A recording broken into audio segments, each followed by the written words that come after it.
Ladies and gentlemen, please welcome the Vice President of the United States, Mike Pence.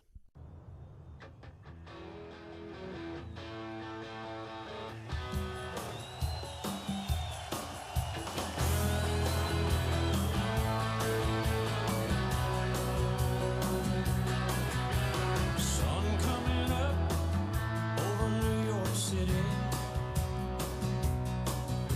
School bus driver in a traffic jam, staring at the faces in a rearview mirror, looking at the promise. Well, hello, North Carolina. It is great to be back in the Tar Heel State. Senator Tillis, Congressman Walker, Congressman Meadows, Congressman Hudson, to the amazing Trump family, and my fellow Americans here in Greenville, all across this state. I'm thrilled to be with you tonight, but I'm here for one reason and one reason only. North Carolina and America need 4 more years of President Donald Trump in the White House.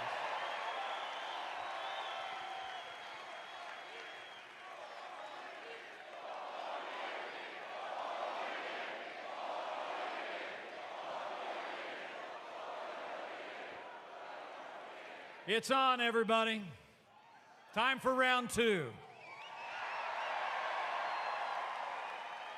The campaign for America's future continues tonight. You know, what began 4 years ago has grown into a movement. It's a movement of everyday Americans from every walk of life. And here in North Carolina, you believed we could be strong again.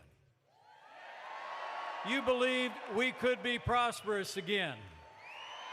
In North Carolina, you said yes to President Donald Trump in 2016, and I know you're going to say yes to President Donald Trump in 2020.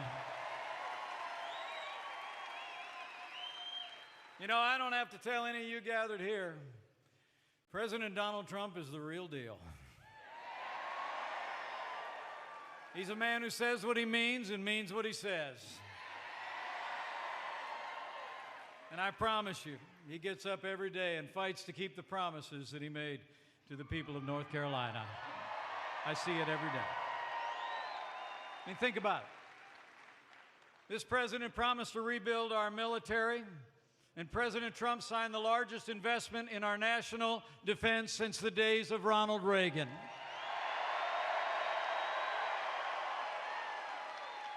He promised to stand with our allies and stand up to our enemies. And under this commander-in-chief, with the courage of our Delta Force out at Fort Bragg, our armed forces captured the last inch controlled by ISIS in Syria. And this president kept a promise that 4 of his predecessors in the White House broke when he moved the American embassy to Jerusalem, the capital of the state of Israel.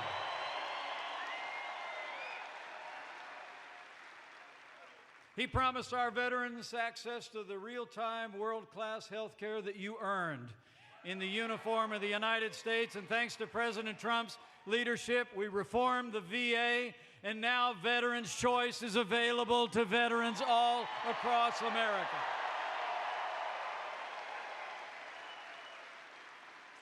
And this president promised to give the men and women of law enforcement the resources and the respect that they deserve every single day. And he's done it. And that includes the courageous men and women of Customs and Border Protection and ICE.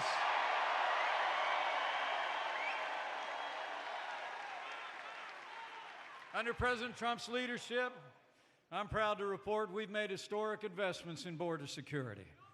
Thanks to his strong stand, Mexico's doing more than ever before, and apprehensions at our southern border are down by 28% in just the last few weeks, and we've already started to build that wall.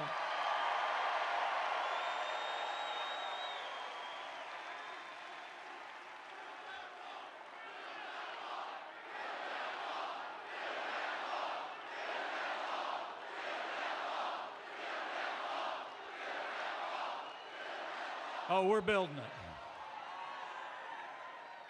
And President Trump promised to appoint principled conservatives to our federal courts, and this president has actually appointed more conservatives to our federal courts in the last 2 years than any president in American history, and they are all men and women who will uphold the God-given liberties enshrined in our Constitution, like the freedom of religion, the freedom of speech, and the Second Amendment right to keep and bear arms.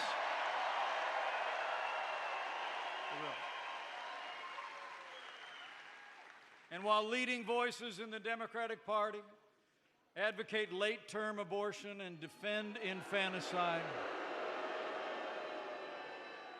I couldn't be more proud to serve alongside a president who stands without apology for the sanctity of human life.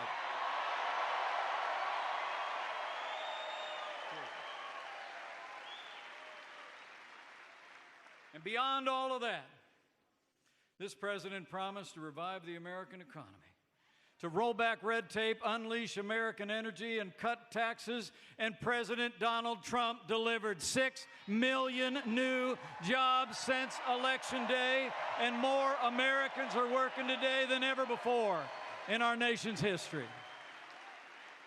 You know, the truth is, jobs are back. Confidence is back.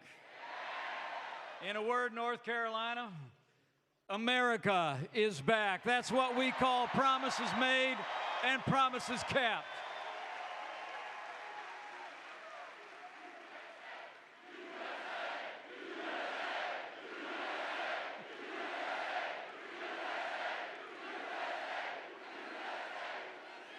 But to keep America great, we have to re-elect a president who's been fighting for you every day.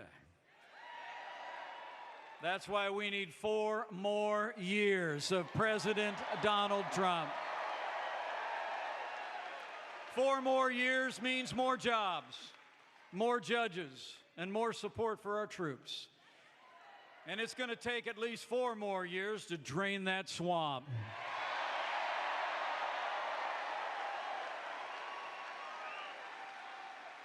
You know, the choice in this election couldn't be clearer, and the stakes couldn't be higher. Today, we have a president who loves this country, who stands by our military and men and women in uniform at every level. He never quits. He never backs down.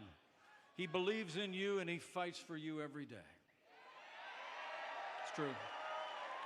The other party is increasingly led by left-wing liberals who ridicule this country,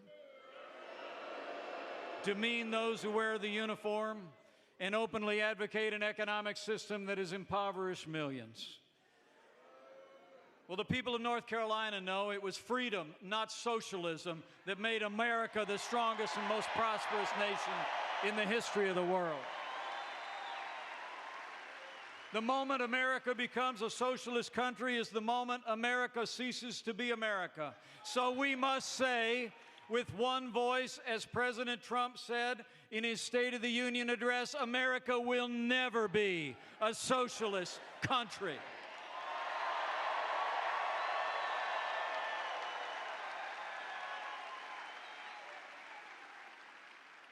You know, I'm here because I stand with President Donald Trump, just like all of you. When this president stands up for American jobs and American workers, I stand with President Trump.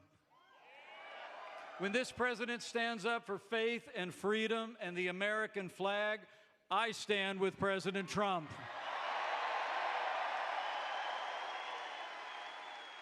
And when our president stands up to radical Democrats who accuse Border Patrol of running concentration camps, use anti-Semitic slurs, to denounce support for Israel and continually attack America. We stand with President Donald Trump.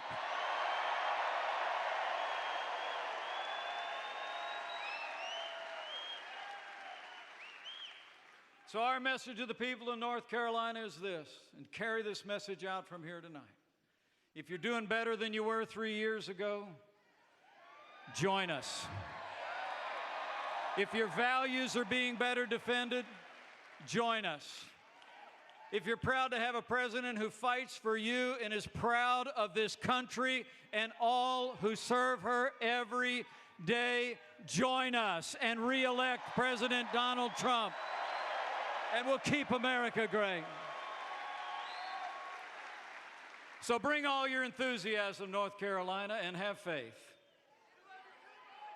Faith that when our fellow Americans are given a choice between more freedom and more government, they'll choose freedom every time. Have faith in this president whose drive and vision are making America great again, even as we speak. And finally, have faith in that he who blessed this one nation under God will yet bless America.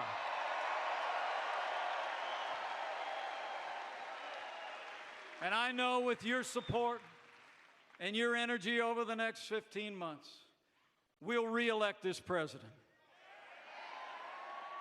We'll elect Republican majorities in Washington, D.C. And with President Donald Trump in the White House, with strong conservative leaders at every level here in North Carolina, and with God's help, we'll make America and North Carolina safer than ever before. We'll make America and North Carolina more prosperous than ever before. And this president will make America greater than ever before. So now it is my high honor and distinct privilege to introduce to you my friend and the 45th President of the United States of America, President Donald Trump. And I'm proud to be an American, where at least I know I'm free. And I won't forget the men who died, who gave that right to me. And I gladly stand up next to you and defend her still today. 'Cause there ain't no doubt I love this land. God bless the USA.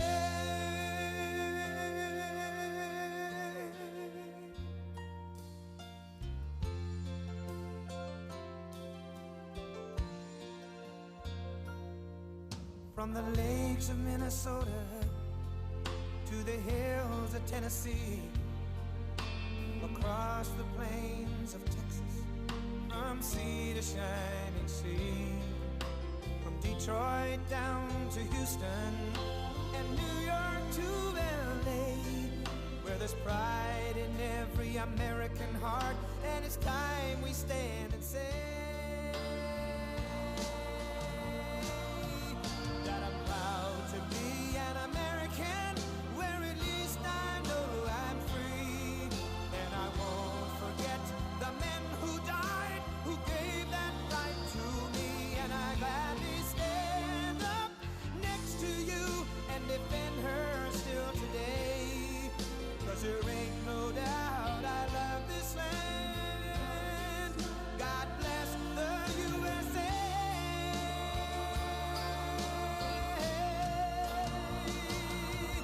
And I'm proud to be an American, where at least I know I'm free. And I won't forget the men who died, who gave that right to me. And I gladly stand up next to you and defend her still today. 'Cause there ain't no doubt I love this land. God bless the USA.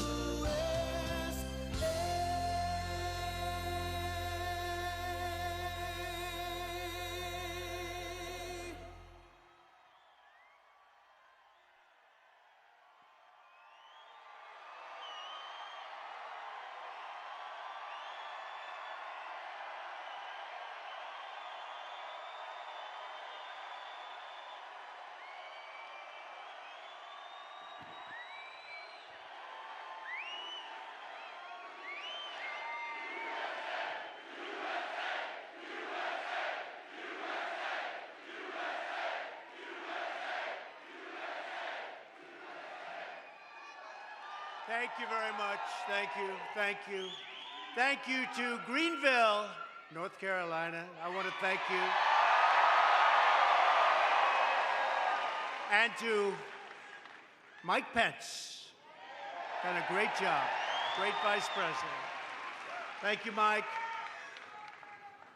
And we have all night. We can have a lot of fun tonight. I have nothing to do. Nothing. Nothing. We have nothing to do but make our country great again, and that's happening fast.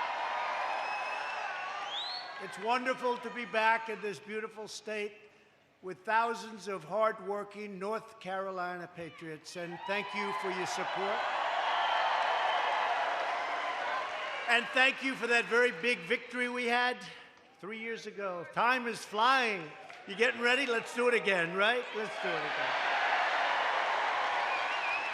I just heard that the United States House of Representatives has overwhelmingly voted to kill the most ridiculous project I've ever been involved in, the resolution, how stupid is that, on impeachment.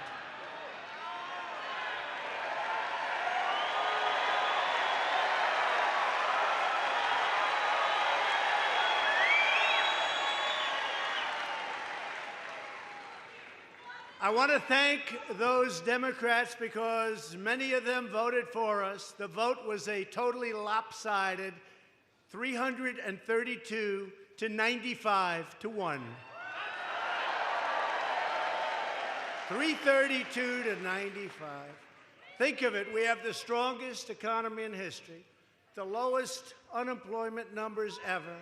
We've rebuilt the most powerful military. It was totally depleted when I took office, and now it's rebuilt. We passed the largest tax cuts and regulation cuts of any president or any administration in history. We took care of our great vets, including Veterans' Choice and Veterans' Accountability.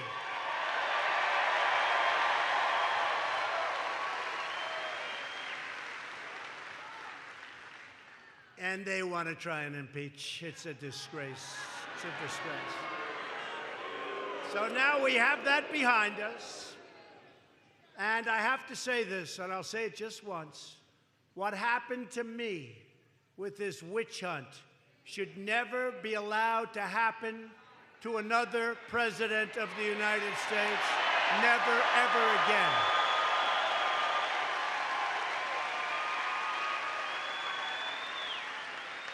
And I want to thank Republican leadership for what they've done for all of us by stopping that hoax, the Russian hoax, I call it.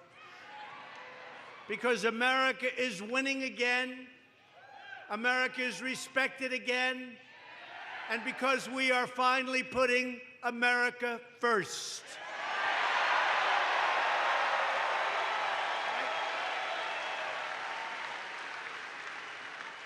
Our economic policy can be summed up in 3 very beautiful and simple words: jobs, jobs, jobs. We've created 6 million new jobs since Election Day. If I would have said that, nobody would have believed it. If I would have said that, the fake news would have said he's exaggerating. And I wouldn't have said it because I wasn't even sure we could do it. Think of it, 6 million jobs since Election Day. Think of it. And by the way, North Carolina has had its best economic year in the history of your state.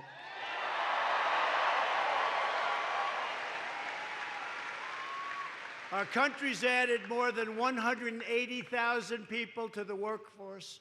And think of that. Through what we've done on a federal basis, you picked up over 180,000 jobs, North Carolina. Think of that. And you have your lowest unemployment rate. You have a lot of good things, but let's not talk too much about North Carolina. Let's win this election nationwide.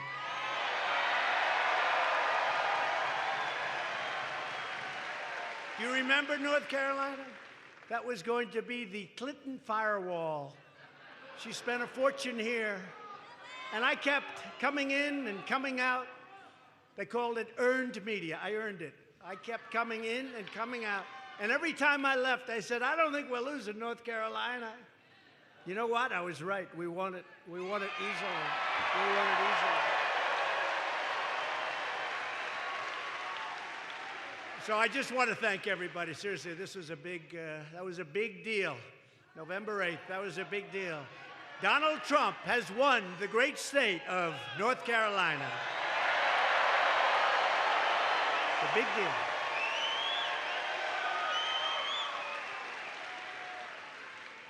That was when you started to see the folks at a certain other convention, beautiful looking place. One of the most beautiful venues I've ever seen, but I don't want any part of it. It was unlucky. I don't want any part. But that's when you saw the people saying, what the hell is going on? What's happening? And then it was state after state. It was Florida. It was South Carolina. We love South Carolina, right? Better believe it. It was Pennsylvania. Remember, they wouldn't announce the numbers in Pennsylvania. So there was 1% of the vote remaining. If I lost every one of those votes, we still win by a lot. And they wouldn't announce it. They wouldn't announce it. And then we won the great state of Wisconsin. First time in many, many decades that a Republican won. And then we had a surprise, but not a surprise to us, because we're bringing back the auto industry, brought so much back, to the great state of Michigan. That was a shocker, remember that? You remember a certain hand on that beautiful board, and they said, you know, this board is getting awfully red. That's Republican. There's a lot of red up there. We had a lot of, that was one hell of a night, wasn't it, though?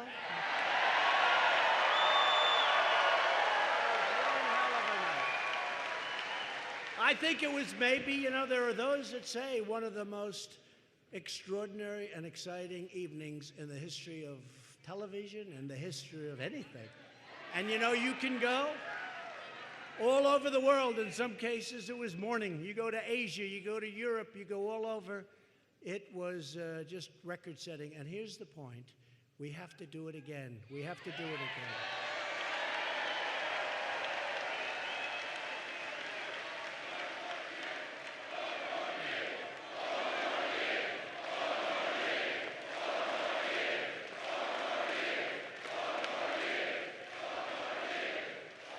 And the reason we have to, not only to do new things, which we will, and, you know, statutorily, and we had all sorts of artificial witch hunts over our head. Can you imagine if we didn't have to go through that hoax? I don't know that we would have done any better. To be honest with you, I think we've done more in 2.5 years than any president ever. First 2.5 years.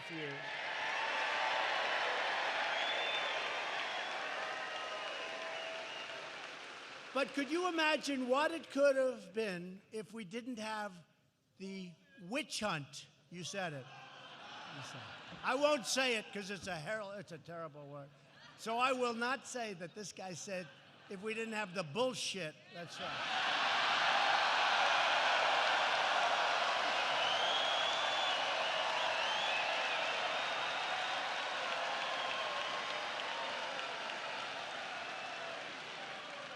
No, could you imagine if we didn't have the time wasted, the time and everything?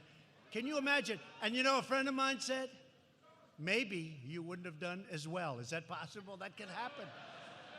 Maybe we would have had too much time in our hands. Who knows? But I can say nobody in their first 2.5 years has done anywhere close to what we, not me, what we've all done.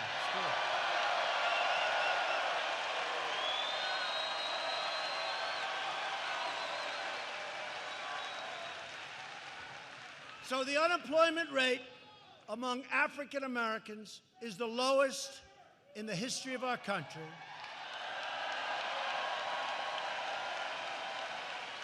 Unemployment among Hispanic Americans, where we're doing really well. You know why? Because they want a strong border. They want it because they understand the border better than anybody. They want that strong border. They want that wall that's being built right now. They want that wall. And they really do. They understand the border better than anybody. And they don't want criminals coming in. They don't want crime coming in. They don't want to lose their jobs.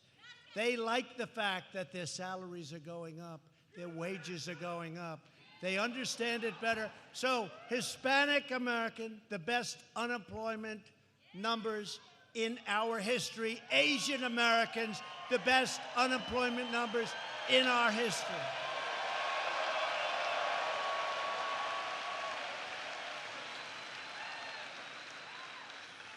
And likewise, women, 74 years. So I'm sorry, women, I let you down. It's not in our history, but we're going to be there very soon. We're going to be there very soon. Women are doing incredibly, and women, the men are going to get angry. Sorry, men. Whoa! Look at all those signs. Women for Trump. Wow, thank you. It's a lot of signs. Do you remember last election? Donald Trump will never, ever get the women. Then we got this tremendous number of women.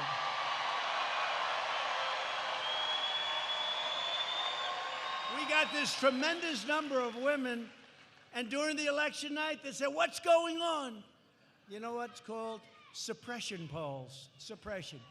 Polls are just as fake as the news itself, but women filled 60%, and I'm sorry to tell you this, men, they're going to sue me for discrimination now. Women filled 60% of all of the new jobs created last year. Women took 60%. What's wrong with you, men? What's wrong with you? But the radical Democrats are trying to destroy all of our country's tremendous achievement and our country's tremendous success. Unprecedented. We've had unprecedented success. Leaders come in from other countries, prime ministers, presidents, kings, queens, dictators sometimes, I hate to say it, dictators. And they all start off by saying, Mr. President, I'd like to congratulate you on the incredible economy that you've created, the greatest anywhere in the world by far.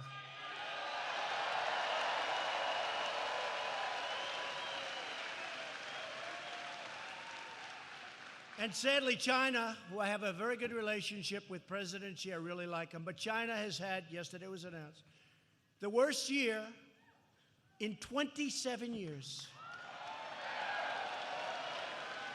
And we've had the best. And if our opponent ever got into office, instead of being up 62%, instead of those 401ks of yours being up 60, 70, 80, 90%, crash. Big crash. You would have had a crash the likes of which we have never seen before if they got in office. Because we freed up our country, we freed up our economy, especially with regulation cuts, but also with those big, beautiful tax cuts. We freed it up. The leading voices of the Democrat Party are left-wing extremists who reject everything our nation stands for. But again, I have to tell you, this vote was so big. I have to thank many of the Democrats. I mean, that was an amazing. No, I really do. I respect it. I really do. That was a slaughter. But many of those people that voted for us this afternoon, in somewhat of a sneak attack, a real sneak attack, many of those people that voted for us were Democrats, and I want to thank them because they did the right thing for our country.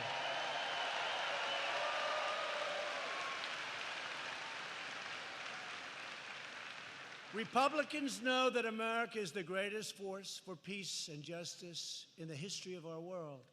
But these left-wing ideologues see our nation as a force of evil, the way they speak so badly of our country. They want to demolish our Constitution, weaken our military, eliminate the values that built this magnificent country. You have to look at some of their recent comments, which are never talked about. When you see the 4 congresswomen, oh, isn't that lovely?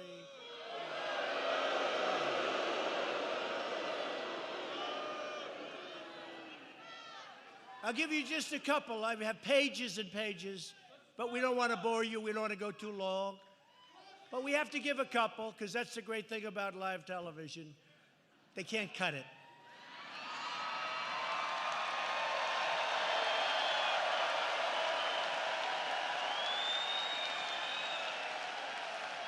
Representative Ilhan Omar,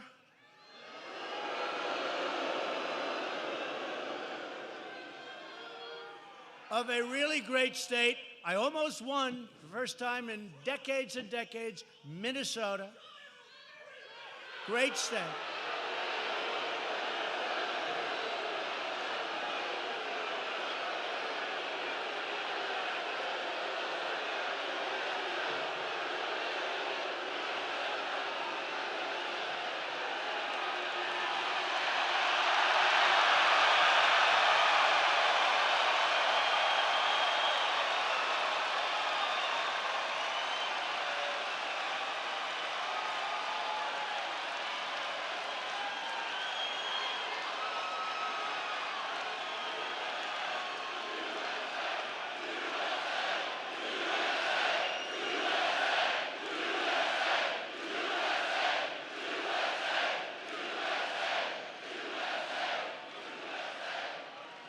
By the way, I keep hearing how much enthusiasm is in the radical left. I don't think they have enthusiasm. They're just fighting with each other. We have all of the enthusiasm.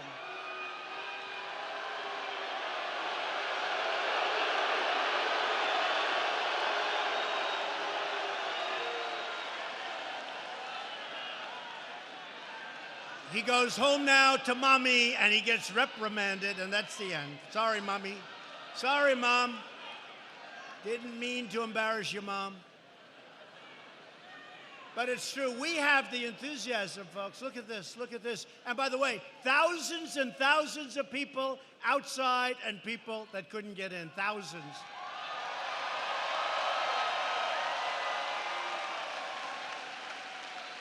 We've got all the enthusiasm. They're fighting each other. They've gone so far left, nobody wants to even think about it. So Representative Omar blamed the United States for the terrorist attacks on our country, saying that terrorism is a reaction to our involvement in other people's affairs. She smeared U.S. service members involved in Black Hawk Down. In other words, she slandered the brave Americans who were trying to keep peace in Somalia. Omar minimized the September 11th attacks on our homeland, saying some people did something. I don't think so. Some people did something. Yeah, some people did something, all right. She pleaded for compassion for ISIS recruits attempting to join the terrorist organization. She was looking for compassion. Omar laughed that Americans speak of al-Qaeda in a menacing tone and remarked that you don't say America with this intensity. You say al-Qaeda makes you proud. Al-Qaeda makes you proud. You don't speak that way about America. And at a press conference just this week, when asked whether she supported al-Qaeda, that's our enemy. That's our enemy. They are a very serious problem that we take care of, but they always seem to come along somewhere. She refused to answer. She didn't want to give an answer to that question. Omar blamed the United States for the crisis in Venezuela. I mean, think of that one. And she looks down with contempt on the hard-working Americans, saying that ignorance is pervasive in many parts of this country.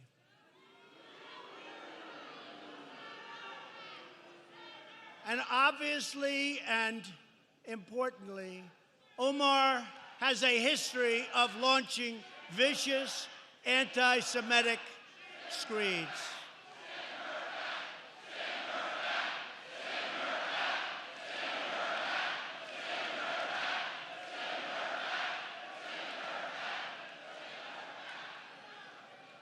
And she talked about the evil Israel, and it's all about the Benjamins. Not a good thing to say. So that's Omar. That's Omar. And by the way, many other things. All you have to do is press the right button on your beautiful screen, and you'll see thing after. You didn't hear this over the last 2 days, though. Did you hear anybody talk about this? Her colleague, Representative Rashida Tlaib, agreed with Omar's characterization of 9/11 and said that members of Congress who support Israel forgot what country they represent. And Tlaib also used the F word to describe the presidency and your president. That's not nice, even for me.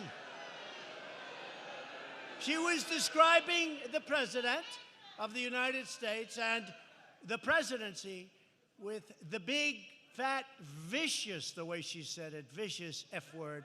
That's not somebody that loves our country. Representative Alexandria Ocasio-Cortez.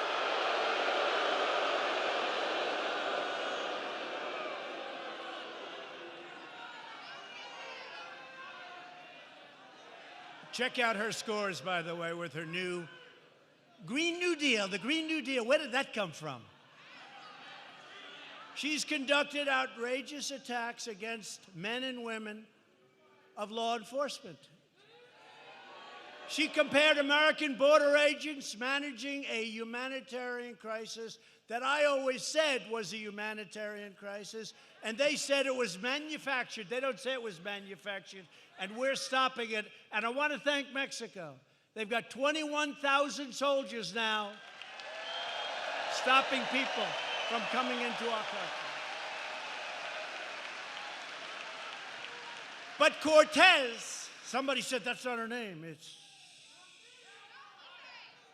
They said, that's not her name, sir. I said, no. I don't have time to go with 3 different names. We'll call her Cortez. Too much time, takes too much time. So Cortez also, she said, essentially, Nazis are running concentration camps. And when Mike Pence went down just a few days ago with members of Congress and the media, and you looked at those so-called horrible concentration camps, they said, wow, these places are clean. Wow, they have air conditioning. They have water. And, you know, to be honest, it's not like they came and we want to take care of people. We got to straighten out our immigration laws. You know, in a very short period of time, if the Democrats would give us a few votes, we could solve the immigration problem, and it would be so great. It'd be so great.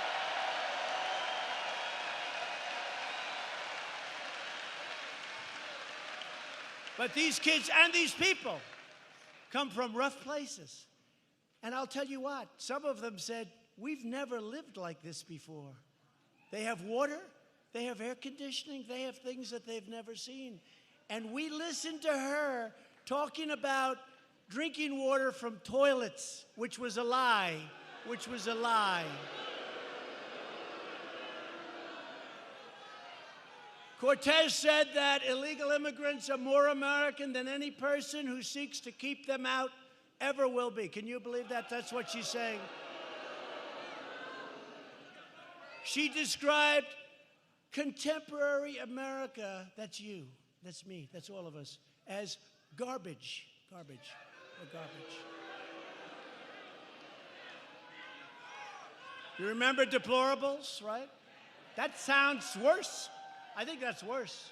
But we'll save it for whoever's going to be the nominee. And right now, Sleepy Joe's not looking too good. Pocahontas. Pocahontas is gaining a little bit because we probably used the Pocahontas a little bit too early, but that's okay. We'll bring it out of retirement very soon.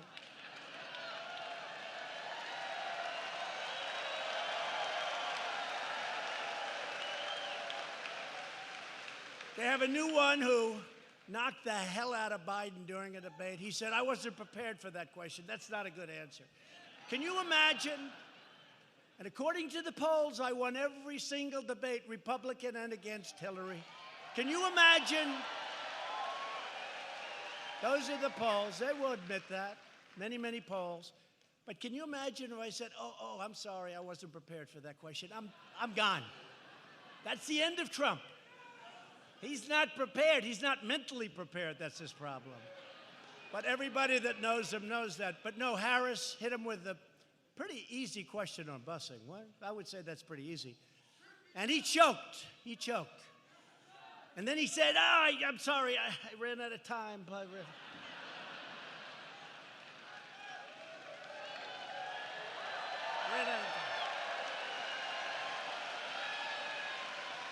He ran out of time. And then you have a young guy, Buttigieg. They're saying how to say his name, Buttigieg. He's a beauty. He runs a failed city. His city is doing so badly. Mike Pence was the governor of that state. I said, how was he as the mayor? Mike is one of the nicest human beings you'll ever meet. He said,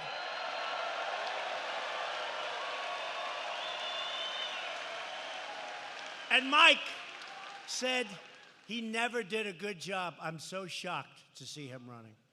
Okay? And then he goes back home, and African Americans literally were so angry at him for the lousy job, and he's supposed to be like a hot young star. If that's a hot young star, I guess I just don't know stardom anymore. That is not a star. That's not a star. Boot, edge, edge. You say boot, and then add edge, edge. Boot, edge, edge.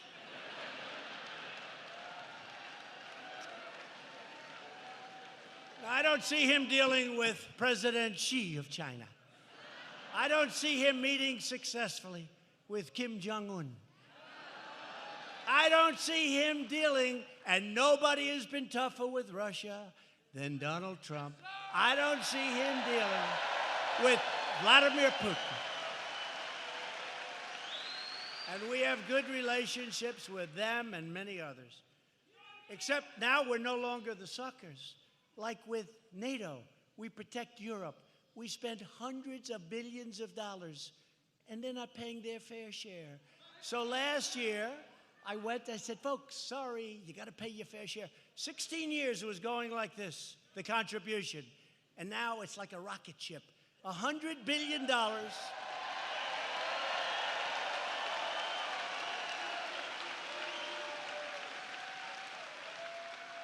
And I said to him, great people, 28 nations, including the U.S., I said to him, listen, we're taking care of you. You screw us on trade, and you don't pay your military bills. This is not a good deal for the United States.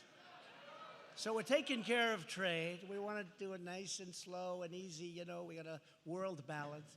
But the European Union is terrible to us on trade, terrible. Frankly, they're as tough or tougher than China, just smaller numbers. That's the only difference.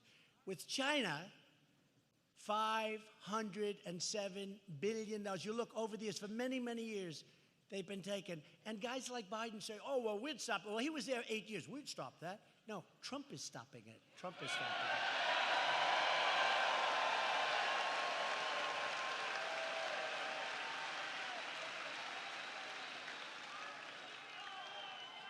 So Representative Ayanna Pressley,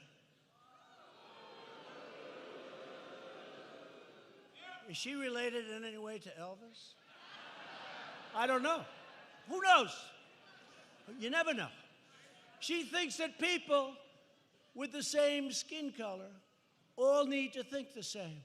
She said, we don't need any more brown faces that don't want to be brown voices. We don't need black faces that don't want to be a black voice.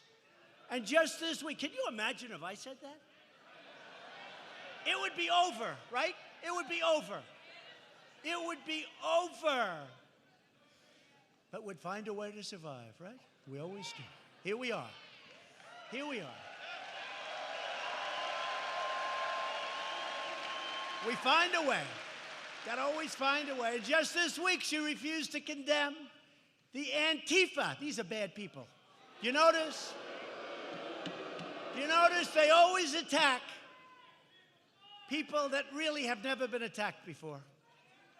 They attack, and I don't want to be disrespectful to people that have taken a lot of shots to the face, but they wouldn't attack some of these people in this room. They're not attacking bikers for Trump. They're not attacking construction workers for Trump. They're not attacking law enforcement or military for Trump. You know what they're attacking? A single man standing there with a camera who never got hit and never hit back before in his life. They don't attack the people that we wish they attacked. That wouldn't be a pretty picture. That wouldn't look too good for them. But they don't. It's very, very sad. Antifa, these are bad people. These are sick, bad people. Remember that. These are bad people. These are bad people, Antifa. They don't get the bad press. The press doesn't want to talk to them. They are very evil. They're hitting people over the head with sticks. And I mean sticks. I mean bats even. They're whacking people with bats. They're very brave. They always show up with a mask and they're covered. Because then they go home to mom and dad. They don't want mom and dad to know where they were. But they always attack people that really can't defend themselves very well, right? They're not attacking this group. They're not attacking North Carolina. That's for sure.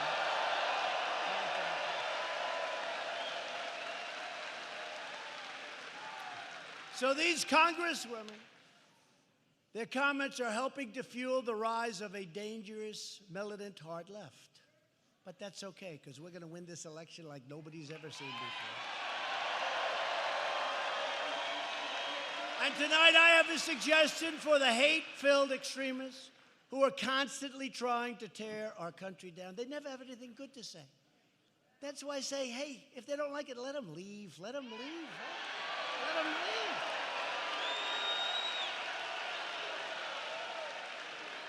They're always telling us how to run it, how to do this, how to do that. You know what? If they don't love it, tell them to leave it.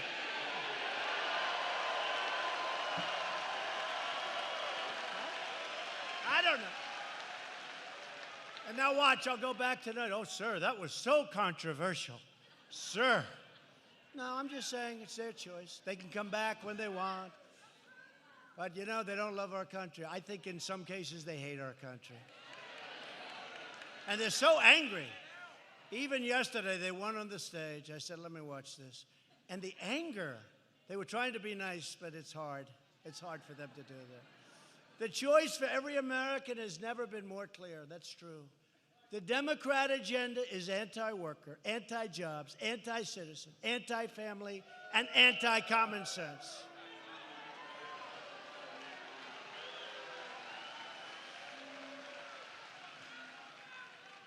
With the exception of all of those Democrats that voted for us today. We'll give them a point. They're fine. They're fine. They are fine, and they, you know, you lose to them, it's different. It's okay. It's called normal political back and forth. But I want to tell you something. The Democrats are being so violent, so vicious, moving so far left. It's out of control. It's out of control. The Republican agenda is pro-worker, pro-jobs, pro-family, pro-growth, and 100% pro-American.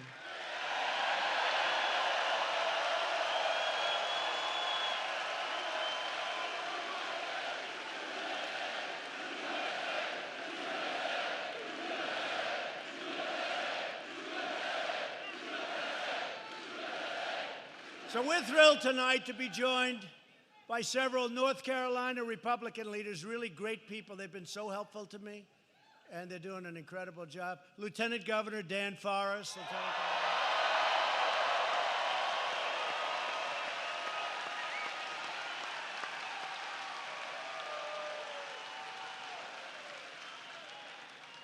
North Carolina Treasurer Dale Folwell.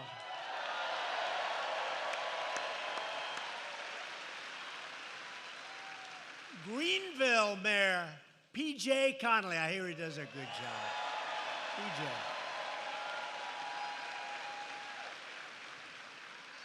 And North Carolina GOP Chair Michael Whatley.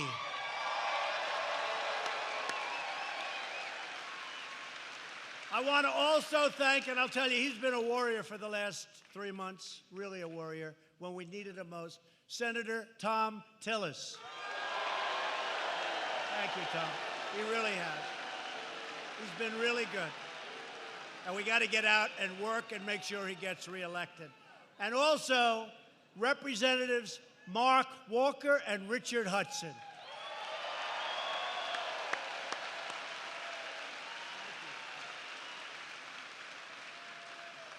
And two friends of mine that decided, you know, they had a choice. They could stay back and fight the hoax of impeachment, or they could be here and bask in the glory of victory. I said, do me a favor, stay back. Mark Meadows and Mrs. Meadows is here right now. Deb is here. Thank you, Deb.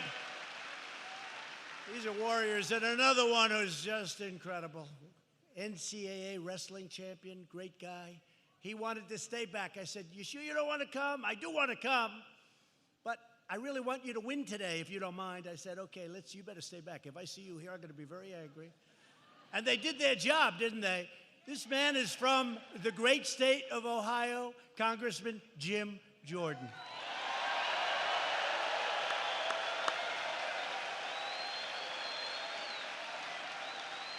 And we're going to do this quickly, but it's just important that you get out and vote. They're two great people. I want to introduce the next member of Congress from North Carolina's 3rd Congressional District. Just won a great race, Dr. Greg Murphy. Greg is a winner.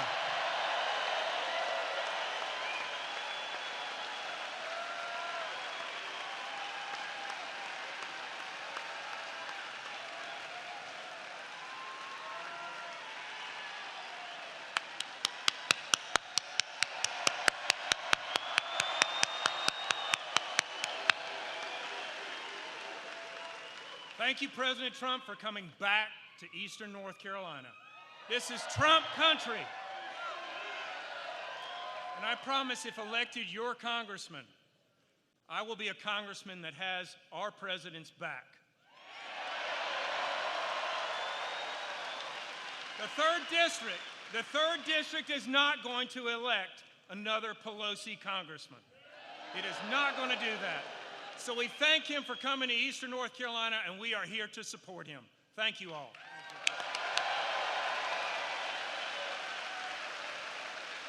So, you know, Greg will be great on jobs, all the things you want, tough on crime, strong on borders, pushing the wall. He'll be pushing it like nobody, but we're building the wall, but we're pushing it. It's like pulling teeth.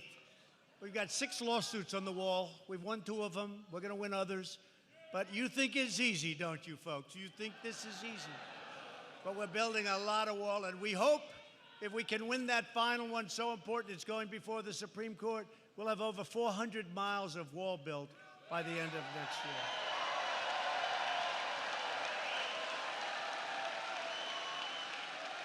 So go out, get Greg elected. Great victory, by the way. That was a great primary and a great victory. That same day, there's another crucial election in North Carolina's 9th. You know what, right? You know what we're talking about? 9th. I know it's not here, but it's very close, right? 9th Congressional District. The Democrat in the race is an ultra-liberal named Dan McCready. Wants to take away your guns. He wants to raise your taxes. He doesn't care about borders. He likes open borders. And he really admires socialism. I don't think that works too well in North Carolina. Doesn't work too well in our country.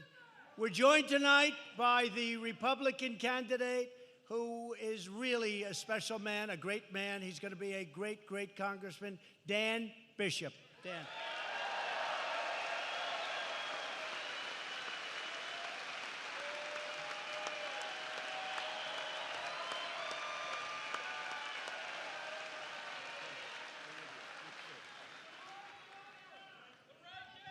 So as President Trump said, there are two Dans in this race. Dan McCready said that Donald Trump is the greatest threat to democracy ever and backed crooked Hillary. Dan McCready took money from Ilhan Omar. And Mr. President, Dan McCready wants to repeal your tax cuts. Now, he would be the wrong Dan. As for me, I'm going to go to Washington and I'm going to stand with President Donald J. Trump.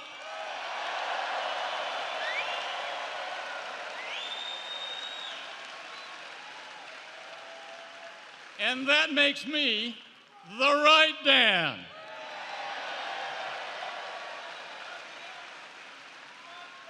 And with the help of President Trump, we're going to win the 9th district. So go to votedanbishop.com, sign up and help. Thank you, ladies and gentlemen.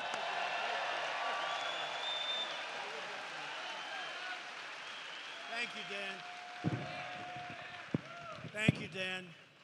And he will indeed defend your values, your family, and he will always defend our Second Amendment. Unlike their opponents, they're really into destroying our Second Amendment. So everyone from the 9th District, go out and vote for Dan Bishop, very special man, two very, very special people. On the issue of everything, a lot of issues, Democrats have put the needs of foreign citizens far ahead of our own citizens. Nowhere in this world is there anything like what's happening with immigration, how bad it is. The Democrats' open border policies deplete our public services, overcrowd our schools and hospitals, and bring crime, drugs, and deadly gangs into our community. The Democrats want to spend more money on health care for an illegal immigrant than they do for a citizen of the United States. So, just 2 days ago, our Department of Justice charged 22 members of the savage, brutal, horrible gang MS-13 in California.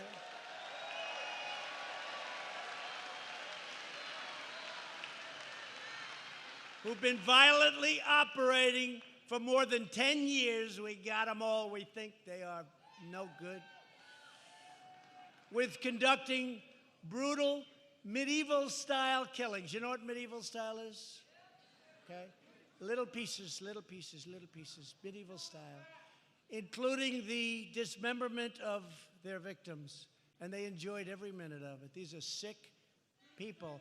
When I called them animals, Nancy Pelosi said, "How dare he use that name? These are human beings." I don't think they're human beings.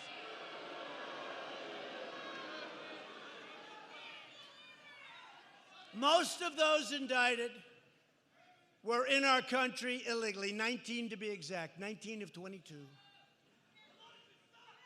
Think of that. They want to protect. These are savage beasts. These are savage killers. And they should have been brought out a long time ago by the Obama administration. We're bringing MS-13 out by the thousands, getting them the hell out of our country.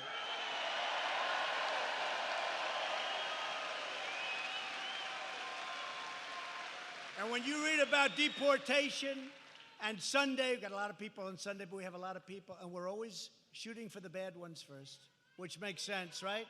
But when you hear about that, we always want to get And by the way, do you know how dangerous it is for these ICE agents, these ICE and Border Patrol? But ICE, they go into a nest. They call it a nest. A nest of these killers. They're tough, they're smart, and you know what? They're great patriots. They love our country. The danger that they have is incredible.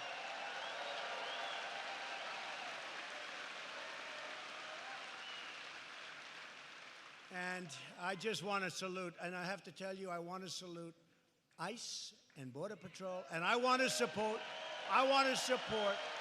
and salute law enforcement in the United States. These are great people.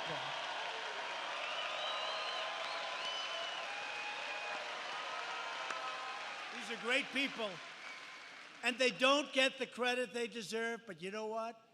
I tell them all the time, you have no idea how much the American people, the American public, you have no idea how much they love you and respect you. Law enforcement. In the recent Democrat debate, every single candidate, everyone, Biden was a little bit slower with the hand. It didn't work so well. They raised their hand in favor of giving free government health care. They raised their hand in giving a lot of other things that I don't think you're going to be happy with. Illegal aliens will be very nicely covered. How about California? They just approved $100 million. They just approved $100 million to take care of the needs of illegal immigrants. And then you look on the sidewalks of Los Angeles, the sidewalks of San Francisco, Nancy Pelosi's district. Nobody's ever seen anything like it in the history of our country, what's happening there. So if you don't want Democrats to raid your health care, to steal away your money, to bankrupt your country, then you have a choice. You must vote Republican.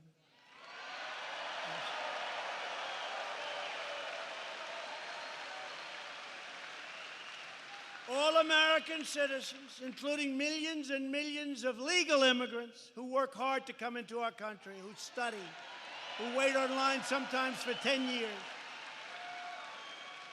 and who respect our laws and followed the rules, they deserve a government that is loyal to them. They work hard.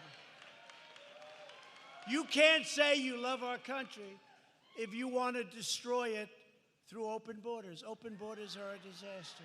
Human trafficking. You know, the first time I heard as a politician human trafficking, nobody talks about it. It sounded almost like an ancient crime. Many, many years ago, hundreds of years, thousands of years ago, human trafficking. It's the worst now throughout the world because of the internet. It's the worst it's ever been. And the worst treated of all, children, but it's women. Women. The Democrats want to do nothing about it. Human trafficking is worse than it ever has been in the history of the world. Not just this. This is not a United States problem. This is all over the world. Human trafficking. It's a terrible, terrible thing, and we're going to solve it. You know, most of it comes through, in this country, our southern border where we don't have the wall. They're not going through our points. They're not going through areas where we have security, where we have guards, where we have gates, where we have all sorts of equipment. No, they ride through the desert and they make a left where you don't have the wall. It's so simple. Everybody knows it. You know, the Democrats all know it because 5 years ago, before I was here, they all wanted it. Now they don't want it. You know why they don't want it? For political reasons. And you know what? It's going to cost them a lot of points in the election. I think probably cost them the election this time.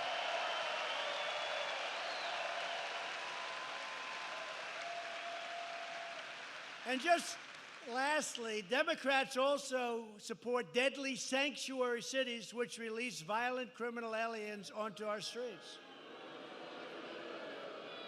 You know, where we just picked up these 22 thugs, these 22 monsters, we just picked them up in where? Los Angeles.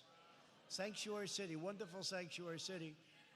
Tom Tillis, senator, recently introduced a bill to give American victims the right to sue sanctuary cities and hold them accountable for the thousands of lives they have shattered. They've shattered these lives.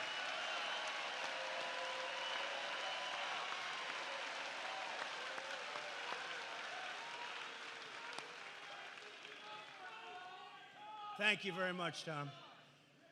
Every nation has the right to establish and enforce immigration rules in its national interest. It's very simple, isn't it? It's common sense. It's so simple, and the voters understand it.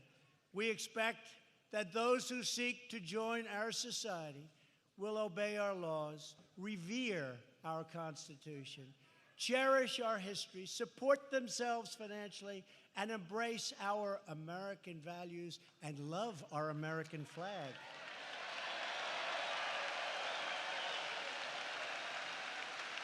We believe in an immigration system based on merit. Merit, where they come in. We have so many companies coming in, automobile companies, companies of all types. And we need workers. We actually need workers. We have the lowest unemployment rate that we've had in 51 years. Soon it'll be the lowest ever. We need workers, but they have to come in where they can help our country. They have to come in based on merit. And we're putting in bills, and let's see what happens. Otherwise, we'll just wait till we win back the House, win the Senate, win the presidency, and we'll vote.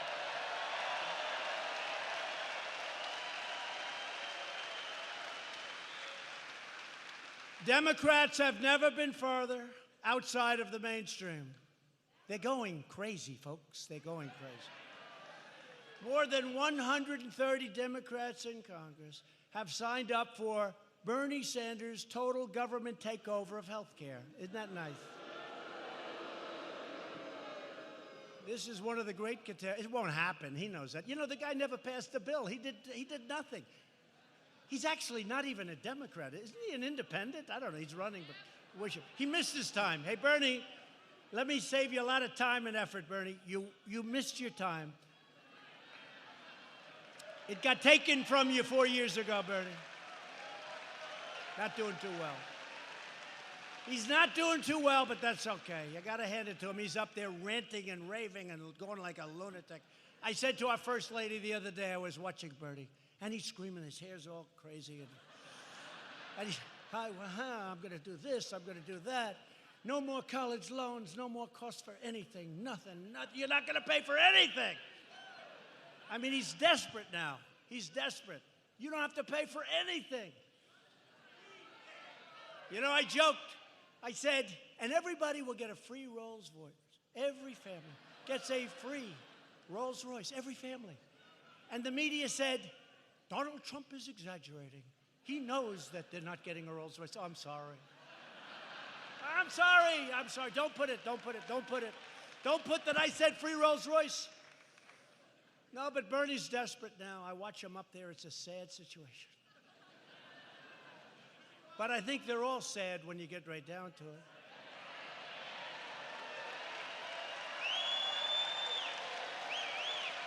For instance, okay, we're in this incredible state, North Carolina. Now you have your best economy that you've ever had. Forget the country for a second. You have the best economy you've ever had. You have your best unemployment numbers. You have the most people working than at any time in the history of your state. You have your best Black unemployment numbers, best Hispanic unemployment numbers, best women unemployment numbers, best Asian unemployment numbers. Okay. Okay. All right.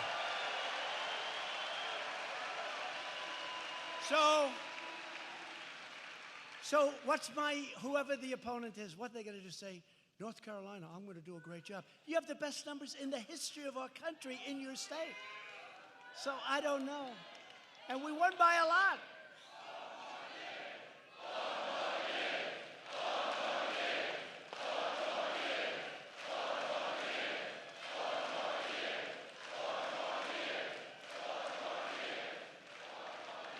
And we won by a lot. You know, I was telling Mike, I was telling my son, Eric Trump, and Laura's here, by the way, who was born in North Carolina.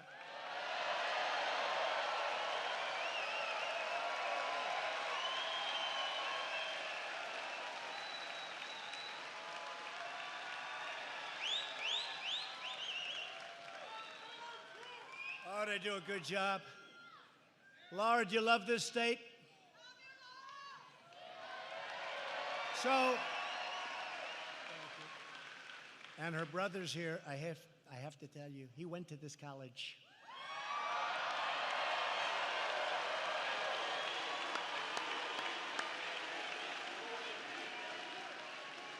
And Brad Parscale is here, the world's tallest campaign manager in the history of the world. He's the tallest in the history, but most importantly, he's the best. World's tallest manager, but he's the best manager. Thank you, Brad. Great job. And he just told me our poll numbers are through the roof. He just told me that, so I'll take that. I mean, we are a year and a half away, but we're doing well. You see it. You'd know. You'd be the first to know. Number one, you wouldn't be here. Okay? You wouldn't be here. We haven't had an empty seat in any event I don't believe that we've ever been to. I don't think we've ever had. We always have people. We haven't had an empty seat.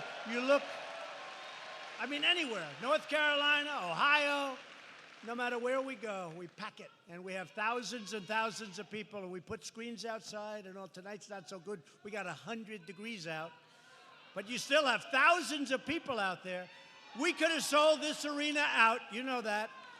We could have sold this arena out tonight 10 times. Can you believe that? 10 times.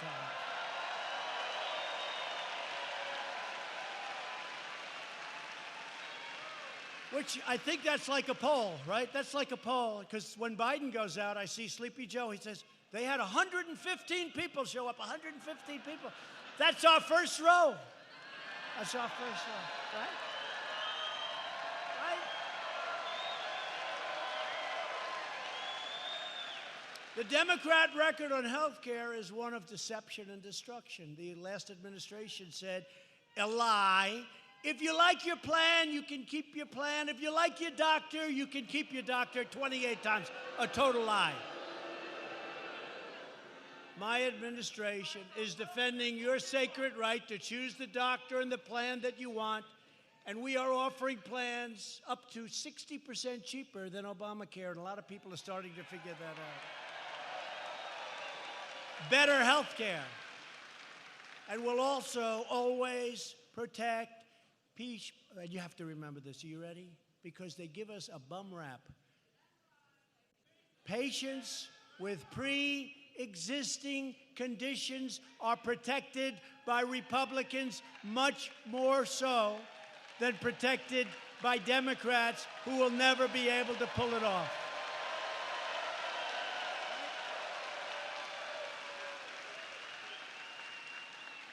Pre-existing conditions. And you know, the job we've done on health care, it's not talked about, but we're also doing something. It's been phenomenal. We have 180 million people right now really happy on private plans. And you know what? They're going to be taken away.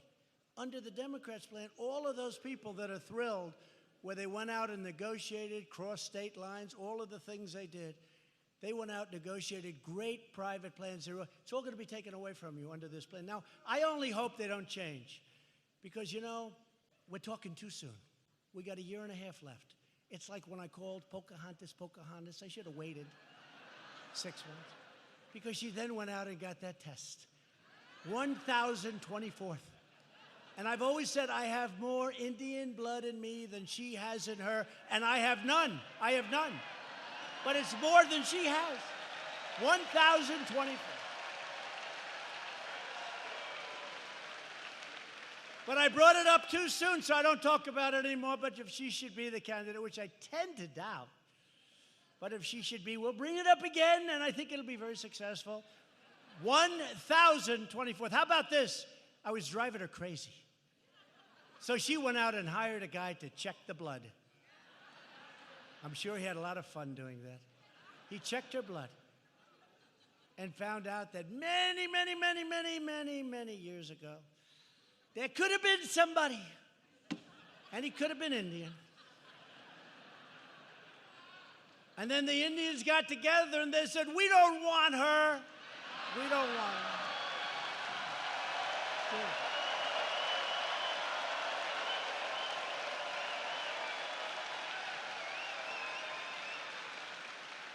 We want Trump. We want Trump. They want Trump. We've taken historic action.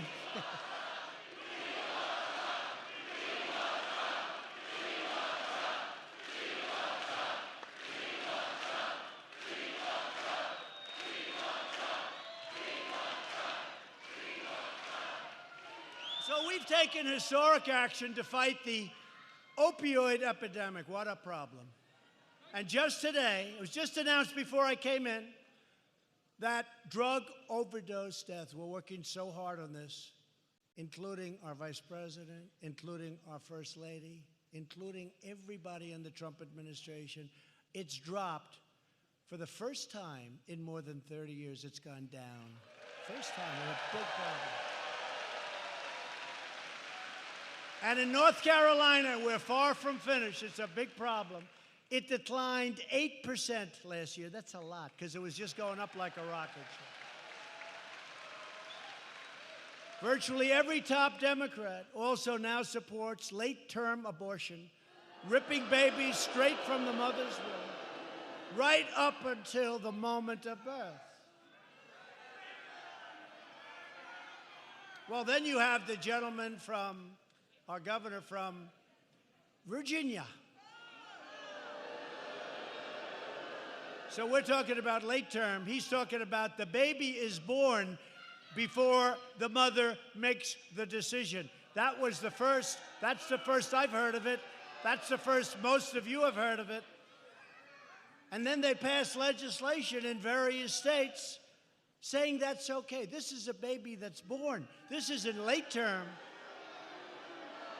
This is a baby that's born. Nobody's ever heard anything like that. Nobody's ever seen anything like it. Nobody's ever seen anything like it.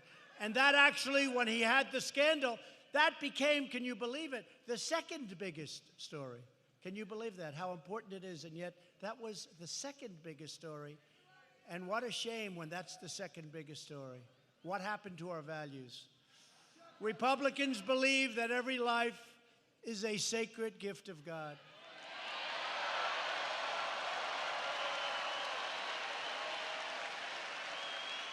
And that's why I've asked Congress to prohibit extreme late-term abortion of babies.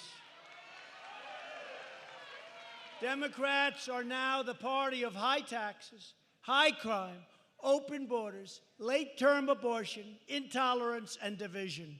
The Republican Party is the party for all Americans and American values.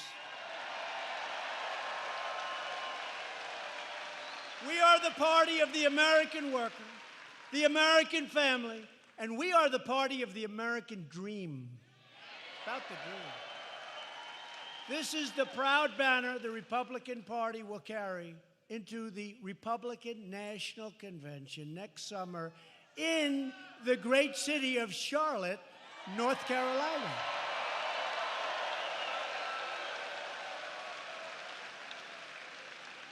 Don't disappoint me. That should be good for at least 10 points, right? These are some of the greatest ladies. I see them in Ohio and Florida. We love you too. Thank you, really. How many have you been to, just out of curiosity? What's the number? All but 2. I've done hundreds of them. And then they say women don't like Trump. I think they do. You know? No, I see them. They're great. Great ladies. You're great. You know, it's interesting with women. So women want to have strong military protection. They want to have strong borders. They want to have strong law enforcement. They want to have great education. They want to have low taxes for their family, not high taxes. They want to have all the things that we talk about. Why wouldn't they want Trump more than anybody else? The other side is going to go the opposite, right?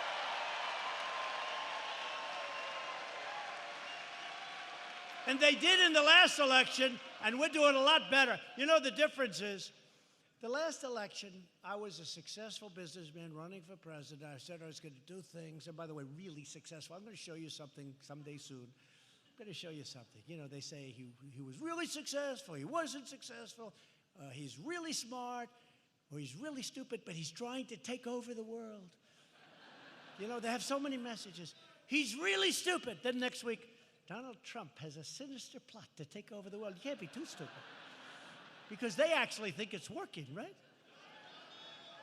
I saw one of these so-called comedians the other day. I mean, he's, you know, a pretty respected comedian. He said, he's not leaving. Well, I'm telling you, he's not leaving. He'll never leave. He'll win this election, and in 24, I'm telling you, he's not leaving. He's going to stay. So we did, through our friend Dan Scavino, we did a Time magazine cover. I was on so many times I don't even read this thing. And it says, Trump, 2014, 2018, right? But it says 20, here's where we go. We start at 16, we go to 20, we go to 24. Did you see it? Then it says 28, 32, 36, 40, 44.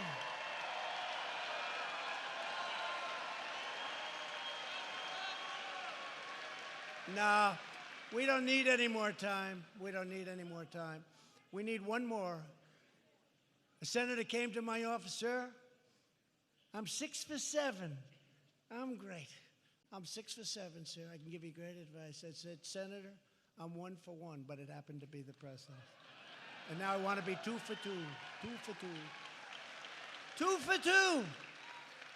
So we have 16, we have 20, we have 24. And you know what's very interesting, though? There are really people out there think I'm not leaving. Can you believe it? Hey, maybe that is a good idea. Let's think about it. Watch. You want to drive them crazy? They're going to go crazy. All I have to do is say, let's think about it. They're going to go crazy. No. I promise, 2024, I leave. By that time, just so you know, by that time, our country will be so well seated, it will be so strong, like never, ever in our history.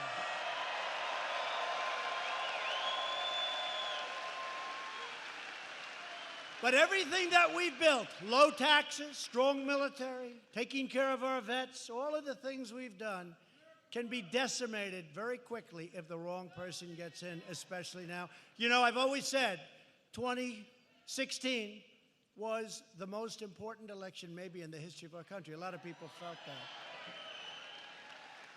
So I don't know. I can't say this is more important. What we did was a miracle. Not to us it wasn't, but a lot of people said it was the greatest election we've ever had. There's never been anything like it. Never been such excitement. Never been such excitement. But you know what? If we don't win in 2020, everything that we've done, seriously though, everything that we've done, your 401s, they're going to crash. The whole thing, it's going to come down like a stack of cards. So in a certain way, let's say this is of equal importance. By that time, we'll have values instilled. We'll have free enterprise instilled. People are working now. We have the lowest food stamps that we've had in many years, lowest food stamp, because people are working.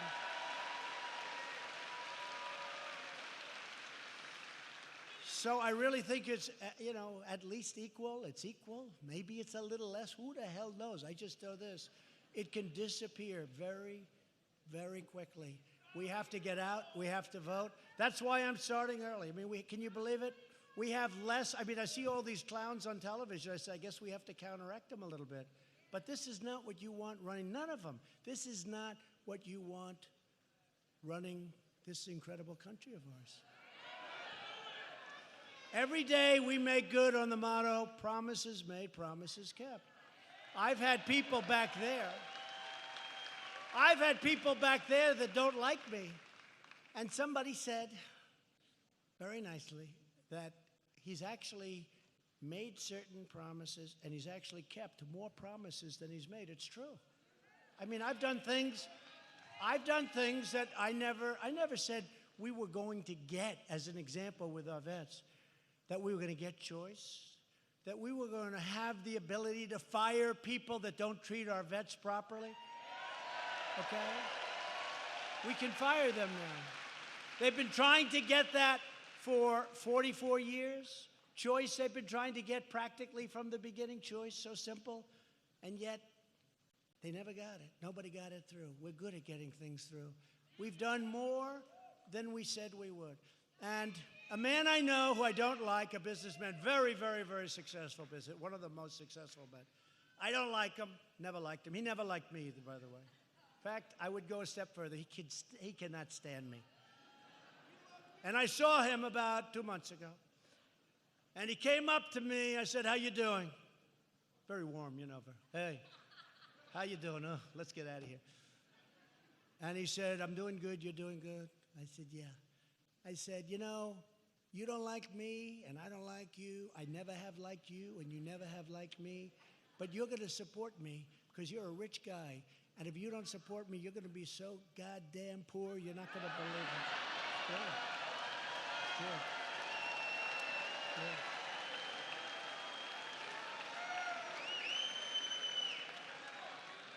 And he said to me, Mr. President, you know, he calls me Mr. President. Everybody calls me Mr. President. It's true. It's a funny thing. He said, Mr. President, you're right. I'm supporting you. I think you're doing a great job. And maybe we didn't get along, but it's not like he has a choice. He has no choice. And on top of that, it's a good choice because we've done the right thing. And it is funny, you know, with the name Mr. President. So I have friends, really good friends. And they've always called me Don, Donald, DJ. They call me anything, right? And you lose all your friends when you're president because they're all afraid to talk to you. Does that make sense? No, it's true. Except for these 6, 7 ladies up here. They always talk. They're not intimidated. No, it's true. I have wonderful friends. New York developers, tough guys, smart guys. They're rich. They're this, that. I have middle of the road. I have poor. I have everybody. I have poor guys, middle of the road, and rich guys. Doesn't matter. Rich guys call up. Mr. President, how are you, sir? It's Richard. Oh, good, Rich. Hey, Richard, loosen up. This is a guy used to, hey, Don, how you doing? Let's go to dinner. Now you're, sir, is everything, you're doing good, sir. I said, Richard, call me Donald like you always did. Call me Donald. Always call me Donald. Okay, thank you, Donald. Thank you very much. And then 2 minutes later, Mr. President, it's been so great to... I lost all my friends. They've tightened up. They've choked. You know what that is? They've choked. They can't breathe because people have such respect for the office of the presidency. They have respect for the office of the president. They have respect for our country again. Our country is respected again.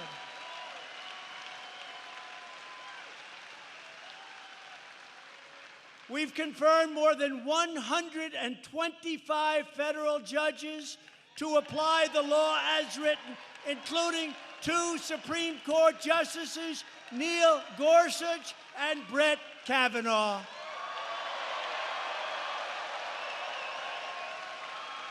We've launched a historic initiative to reduce the price of prescription drugs. And last year, I'm so proud of this because we have no help from the Democrats. Last year, for the first time in over 50 years, drug prices went down. And that was for a reason.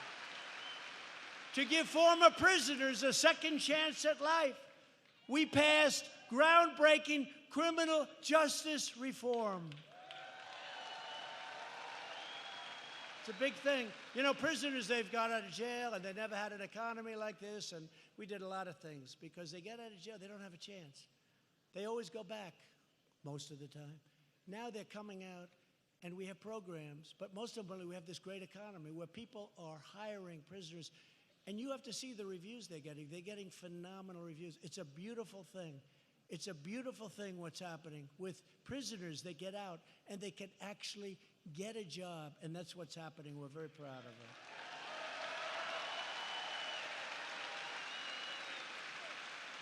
We're expanding Opportunity Zones so that no American is left behind. It's one of the great successes, the Opportunity Zones. Nobody talks about it. It's one of the great successes. And thanks to our pledge to America's workers, private sector partners will provide apprenticeships and job training to 9 million Americans. Isn't that nice?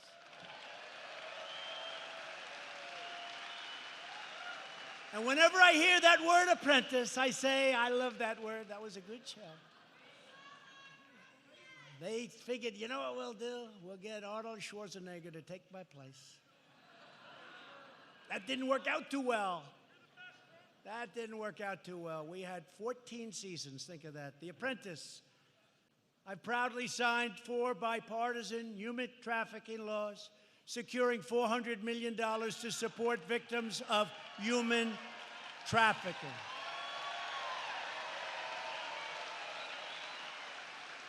And we have secured, soon to be 3 years, record funding for our military. We want to cut budgets, but this is beyond budget. I withdrew the United States from the horrible, one-sided, disgusting Iran nuclear deal, and Iran is a different country today than it was. My administration proudly recognized the true capital of Israel and opened the American embassy in Jerusalem.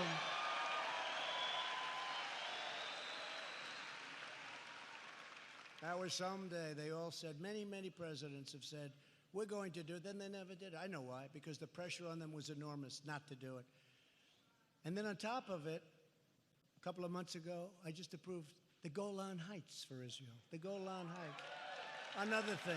52 years they tried to do that. They didn't get it done. So we're doing good. We also recognize the legitimate government of Venezuela, and we condemn those that want to stop freedom in that country and other countries. Tonight, we renew our resolve that America will never be a socialist country, will never, ever be a socialist country. It just won't happen.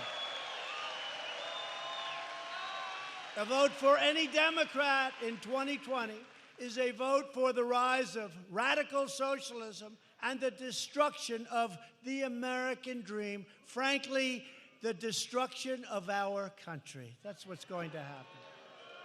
Take a look around.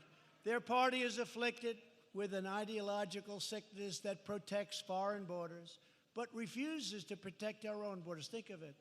They fight all over the world. A lot of those people are coming back home, folks. They're coming back home a lot. We defeated ISIS, you know, the caliphate in Syria. We're bringing our soldiers back home. ISIS does not like me too much, but I came here and it was a mess. It was a mess. And I met with generals. General, believe it or not, one general, his name is Raisin. I said, what's your name? Sir. This guy's like out of a movie. Sir. What, she's going to be famous after this, but who cares? What's your name? He goes, sir, my name is Raisin. I said, Raisin? Like, you mean a little raisin? Yes, sir. It's my name. That's what they call it. What's your last name? Kane. I said, you mean your name is Raisin Kane? You got to be...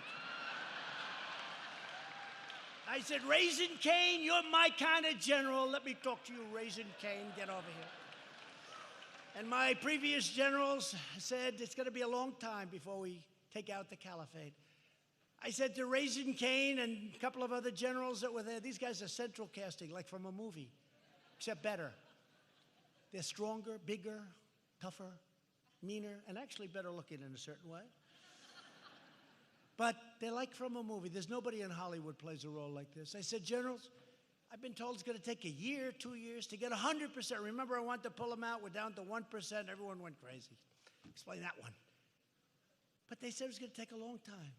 I said to Raisin Kane and the other generals, General, how long can it take? They said, sir, 1 month. I said, what? We're going to hit him from the front. We're going to hit him from the back. We're going to hit him from the side, sir. We're going to hit him like they never got hit before. We were never allowed to do this, sir.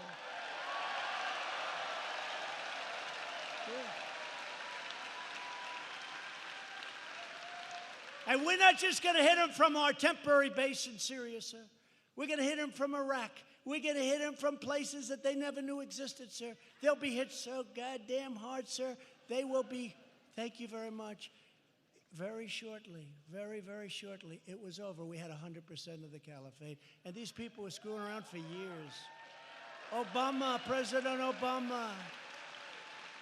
My generals did a great job. I flew there. I flew to Iraq, remember? I'm in Air Force One. And they notified me, sir, we're 45 minutes out, sir. We have to close all windows. We have to turn off all lights in the plane, sir. All windows, all lights have to be off, sir. We're turning off the lights outside and the runway lights, sir.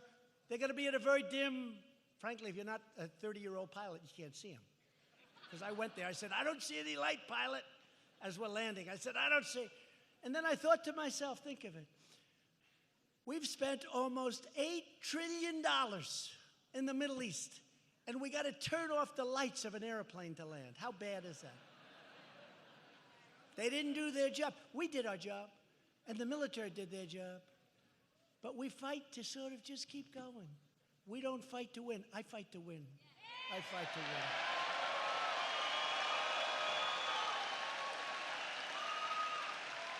I fight to win.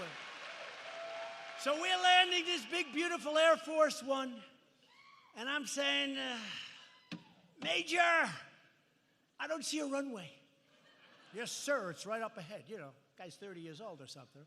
No, he says, now they'll get me in that. They'll say, Majors aren't 30, so maybe he's 35, whatever he is. They're saying, yes, sir, it's right there. I don't see it, Major. How about lifting up? Let's go around. That's the last thing we want to do in that part of the world. He said, sir, it's right there, sir. And we're landing, and I still haven't seen a light. But these guys, we have the greatest pilots in the world. We have the greatest military in the world. We have the greatest equipment in the world. In the world.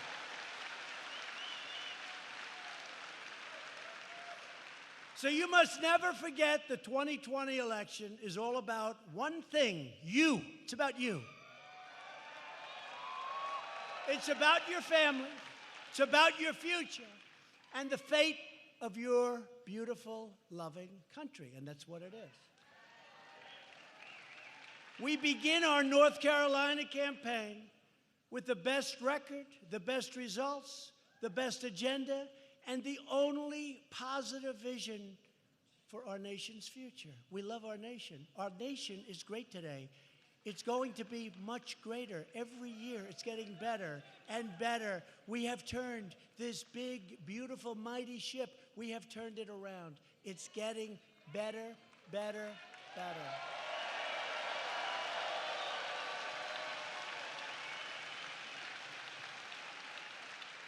Together, we will continue unleashing the power of American enterprise so every American can know the dignity of work and the pride of a paycheck. With your help, we will elect a Republican Congress, those great gentlemen that just left us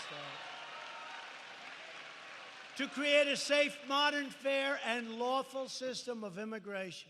We will enact trade deals, and they are going like you won't even believe.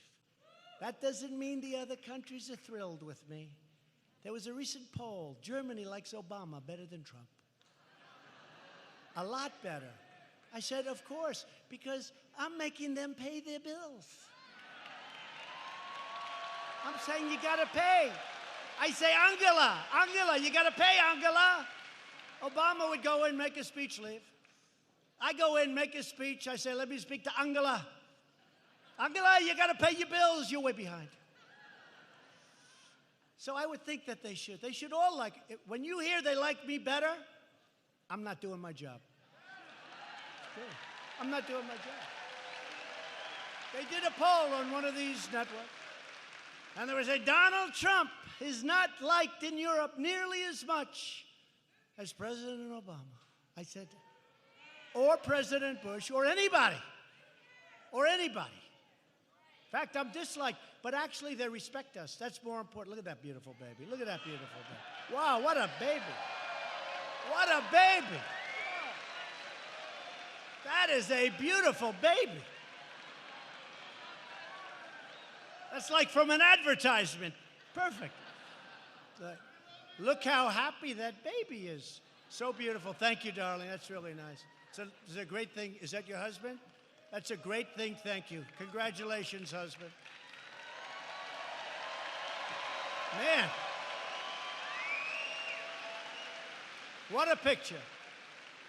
Well, we're going to have the country all set for your child, okay?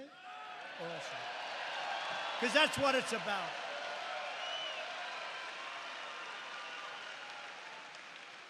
Now, the media will say that's a prop. They say, no baby's so beautiful. That had to be a setup. I never saw that guy in my life, which is true. Thank you. Good luck. Thank you very much.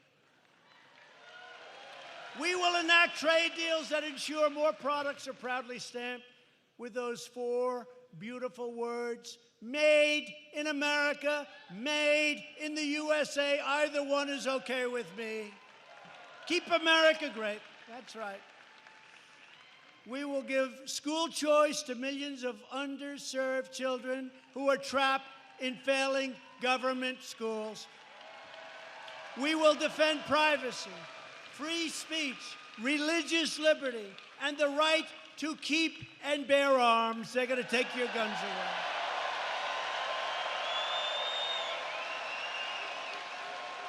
And above all, we will never stop fighting for the values that bind us together as one great nation, as one America. It's one America.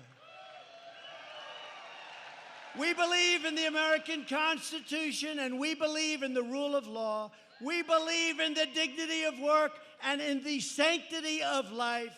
We believe that faith and family, not government and bureaucracy, are the true American way. We believe that children, like your child, should be taught to love our country, honor our history, and always respect our great American flag. And we live by the words of our national motto, "In God we trust." We are fighting for every American mom and dad who wants to protect this land of liberty for their precious children. We have been blessed with the greatest republic on the face of the earth, but it was going in the wrong direction, and now we are turning it around. It is going better than ever before, and we're going to keep it that way. We're going to keep it that way. With your help, with your devotion, with your drive, we are going to keep on working. We are going to keep on fighting, and we are going to keep on winning. We are one movement. One movement. Think of that. We are one big, beautiful movement. There has never been a movement like that. You don't hear it that often. They know it, but you don't hear it. In the history of our country, there has never been a movement like this. And this movement is stronger now than it was 3 years ago. This is the strongest movement in the history of our country.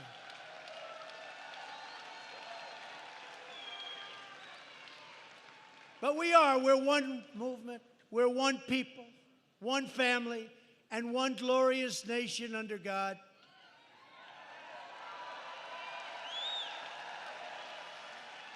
We're doing things that nobody thought was possible. No other nation thought it was possible what we're doing. We are so respected. You have no idea how our nation has gone so far up in the eyes and the minds of the rest of the world. So respected.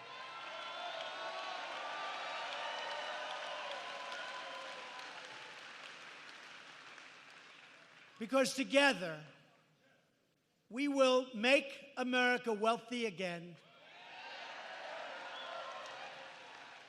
Of course, we did just hit the highest price in the history of the market. So pretty soon, I hate to say, I don't want to ruin the rhetorical skill, but that is sort of like getting a little obsolete. We will make our nation wealthy again. The fact is, we have the strongest stock market in our history. So I think I'll have to change it. You've all heard it many times, right? We will make America wealthy again. We're going to have to say, we have made America wealthy again, right? Maybe? Right? So here's one. We will make America strong again. No, we're going to have to change this. We have made America strong again.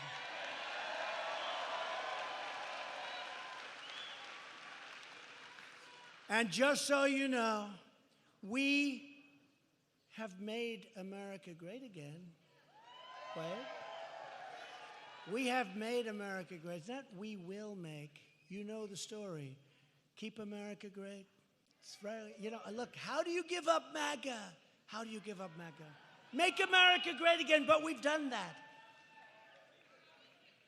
Can you imagine if Keep America Great didn't work? I have the greatest phrase probably in the history of politics in this country. Look at her beautiful hat. It looks very good on you.